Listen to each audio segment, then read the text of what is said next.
Hello friends and family and followers, welcome, and let's go to the gaming news number 4 this time.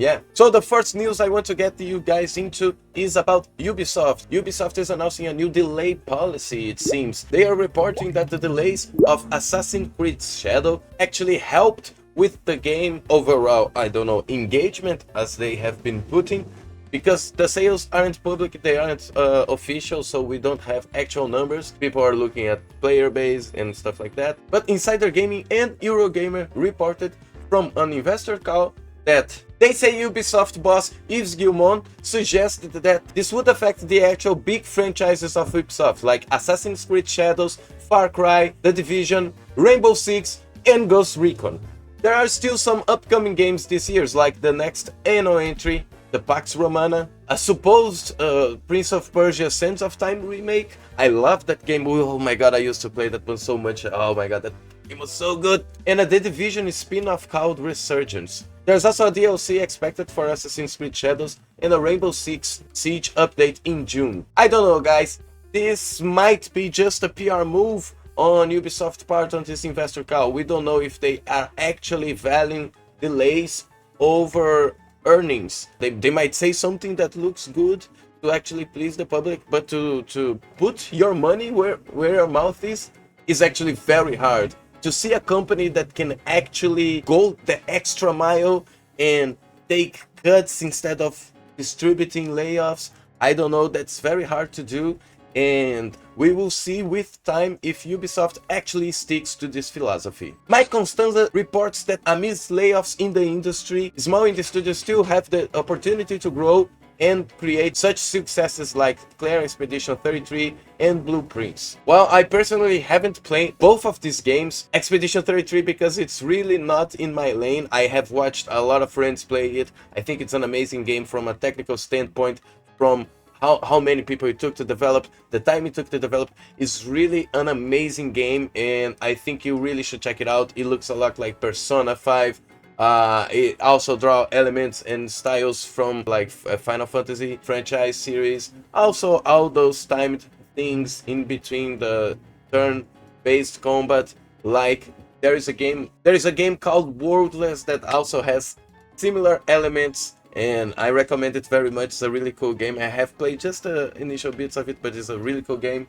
Ex-Ubisoft game director Guillaume Broche, excuse my French, guys, who says in an interview for the Execs that the game would take ages to be developed at Ubisoft's bureaucracy pace. That's the game director for the studio behind Expedition 33, which is Sandfall Interactive, if I recall correctly. He mentioned in that interview for the Execs that it would take longer to develop this game under Ubisoft's umbrella, and this actually suggests an idea that obviously smaller studios have more agency and freedom of choosing their creative path, when both taking art styles, taking a little bit more risk. Obviously that comes with a smaller size and scope. Mike Constanza also mentions Blueprints, a puzzle driven game that's very narrative and has a very cool visual art style.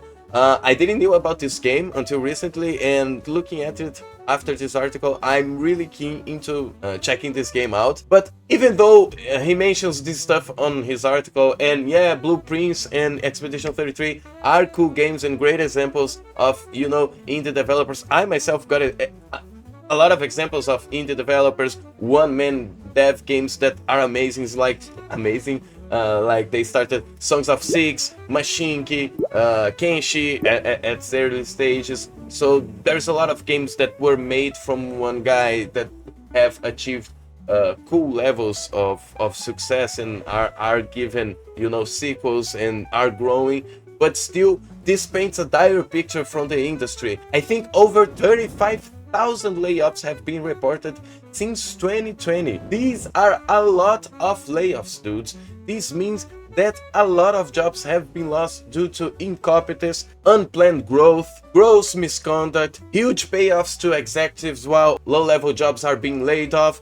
There is no long-term plans, both for the customers and for the workers. Executives once again take huge payoffs. while the distribution is not good along the company. So we have a lot of examples to still paint a dire picture, and even though we have some couple of studios rising, we still have a lot of developers that are looking for work. Not all of them can just go and create a studio. Not all of them can go 3-4 years developing their dream game and taking that risk.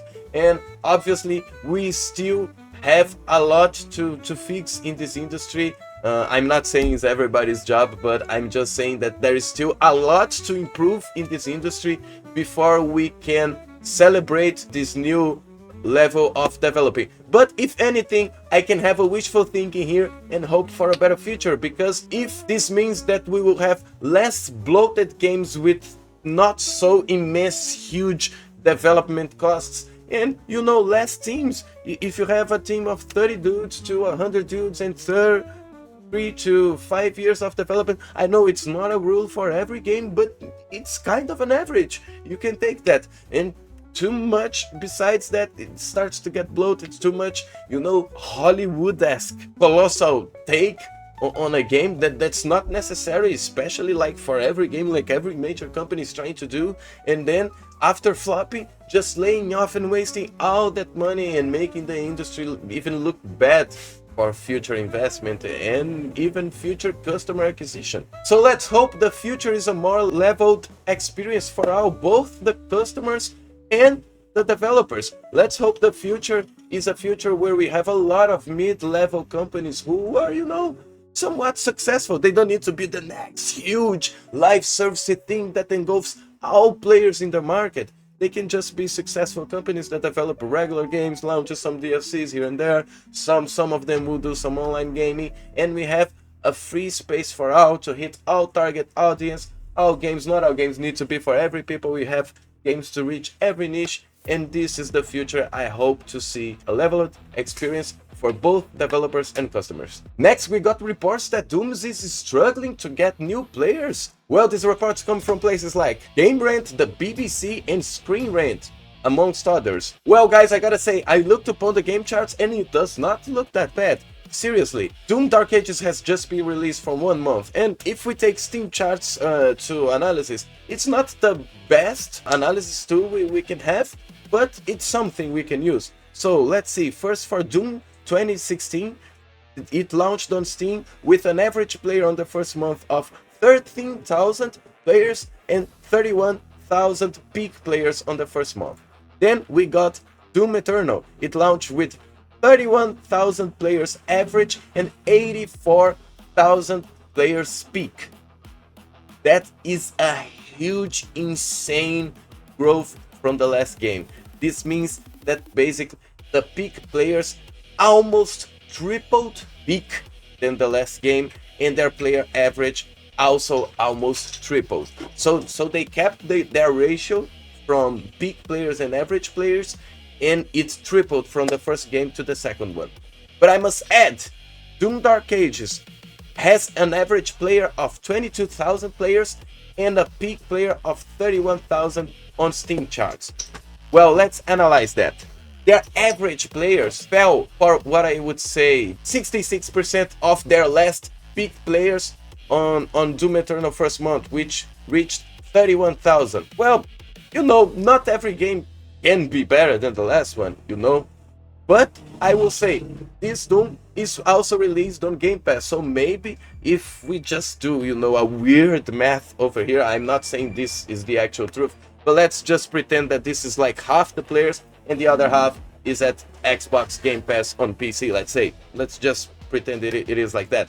So that looking at that, I would say like probably 60,000 people are playing Doom Dark Ages right now with an average player base of 40 to 30,000 players. So I would say it's the same amount of average players we had last year. If we consider that the player base is kind of divided between the two, obviously this is not even close of an accurate math, but it's just some way and form for me to try and analyze this. And to be honest, I don't think these reports are remotely correct. It might not have beaten the previous player base from the other Doom game, and that happens with sequels. That happens not every time that you be able to be better than the last one. and I wouldn't consider this an L, but let's see. Time will tell if this game is an actual flop or not. I have tried to play it, but I had some technical problems on stream, and unfortunately I still was not able to play it. I might check the older Doom releases and play it. Tell me if you want to see that on stream, guys. Tell me in the comments. I have the gamer claiming that Doom fans says that the game Doom Dark Ages is a lot harder than previous entries. Does that have anything to do to it having less players than before? I really don't think so. I recall that Moist Critical said that this Doom was easier than the old entries, and he claims to have played on higher difficulties on all the Doom modern entries. So, I don't know. Let's hear him, and you decide for yourself what you believe. I didn't play it on Weenie Hut Junior mode or anything, so don't even try with that cope. I played it on Nightmare difficulty, which is the highest difficulty the game offers. There is Pandemonium and Ultra Nightmare, but it's still the same Nightmare difficulty, but then with restarting the game if you die a certain number of times, or an Ultra Nightmare if you die at all, which I just didn't feel like dealing with restarts like that. But it is the highest difficulty, because Nightmare is extremely forgiving. This is by far the easiest game in the Doom franchise, well, the modern Doom trilogy, which is fine. Like, it doesn't need to be cutthroat. Like, you don't need to, eat your fucking spinach like Popeye in order to play Doom. I don't have a problem with that, just making a mention here. But even when you do turn the game up on all of those sliders, it's still a really forgiving game, especially the parrying. I will say, the game is absolutely at its best when you put it to the maximum game speed. Also, that The Gamer article cites this Reddit post on the Reddit/Doom. It was posted 4 days ago since I'm recording this. And it says, Doom, hot take. I think Doom the Dark Ages is the hardest Doom so far. Well, I came into this thread to see if it was controversial or not when it seems to have 2,500 upvotes. So I guess this is a lot of upvotes. I look at the comments and a lot of people seem to be agreeing with this sentiment. Doesn't seem to be a hot take at all at the Doom community, it seems. At least on the Reddit Doom community. Now the Hollywood Reporter and the Times of India says that gaming industry will go 1% from 2024 to 2025. And if you guys can believe it or not, this is half of what they were expecting for the same period. This analysis came from a firm called Ampere Analysis. It seems there is a firm that specializes in analyzing industry and market data from, gaming, streaming, and all of this digital app and modern stuff. And they have a report for the gaming industry that's very interesting, and I thought about sharing with you guys. GTA is expected to make an almost 3 billion hole in the industry this year due to the delay. It was expected to make 2.7 billion in revenue, and the delay has made a hole in this analysis firm prediction. The firm predicted that the industry would grow 2.2% in this period, but it will only grow 1%. And that difference is estimated to be caused by the GTA 6 delay. It seems that the gaming industry last year grew 3.5%, which was still insane growth. And for those of you, my friends, who are interested in the gaming industry growth, this is still not bad news. The industry is still growing at a slow pace after several blooms that it had on the pandemic, but there is still huge markets to grow, and the same dude is saying that. Who is this dude? This dude is called Piers Harding. Excuse my French again. He is the Ampere Analysis Research Director of Games, and he expects industry to cut costs until it can really raise revenue. Yo guys, remember that I was talking about the layoffs? Yeah, this is what the industry has been doing, and this director is extremely right on his analysis. Who am I to say, right? But still, it's pretty obvious and blatant how the industry has been trying to cut costs and still looking for growth. And Pierre says that there is still places that the industry can grow. He mentions regional possible growths like the Middle East, Southeast Asia, and Africa.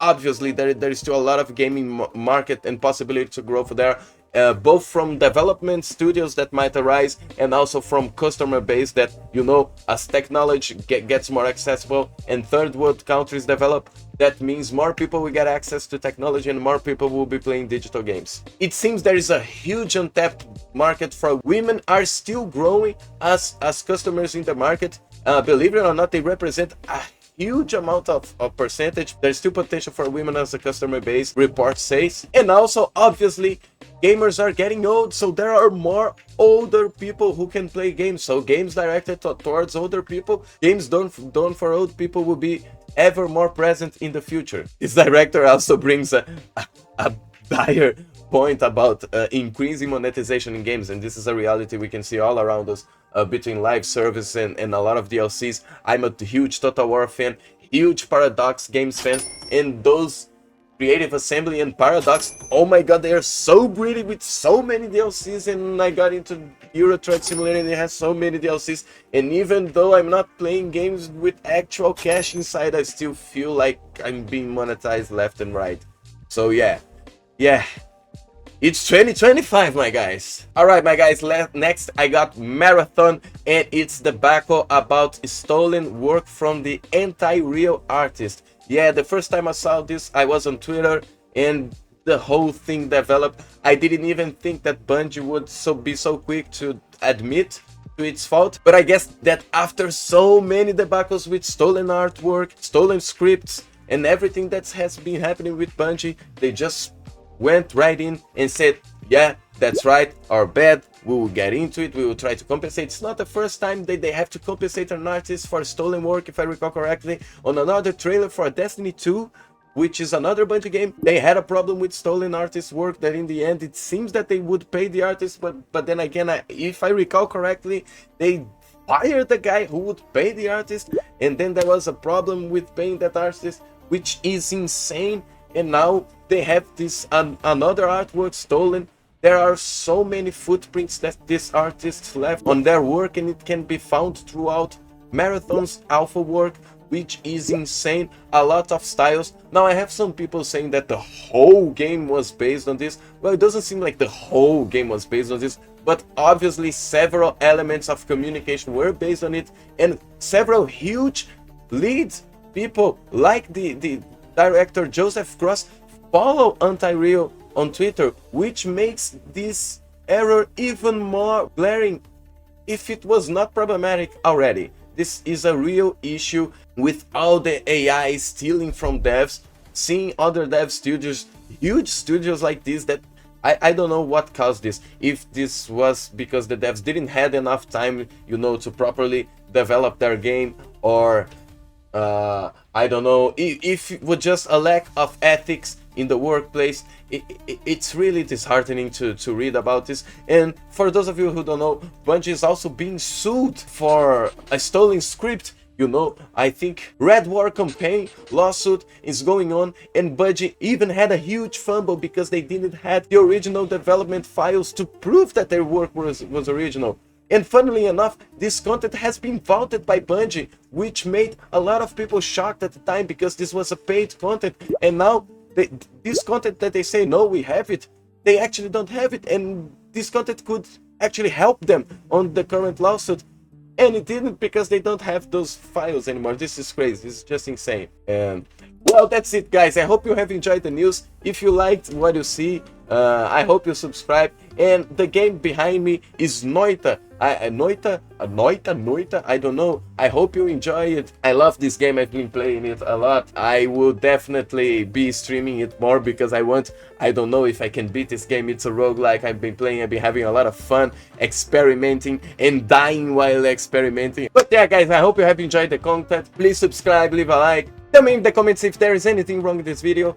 I really enjoy your feedback, guys. I'm trying to improve, and I hope you see the improvements on the next upcoming videos. And yeah, thank you very much for the audience. I hope you enjoyed the video. I see you next time. Thank you very much. Bye bye, guys.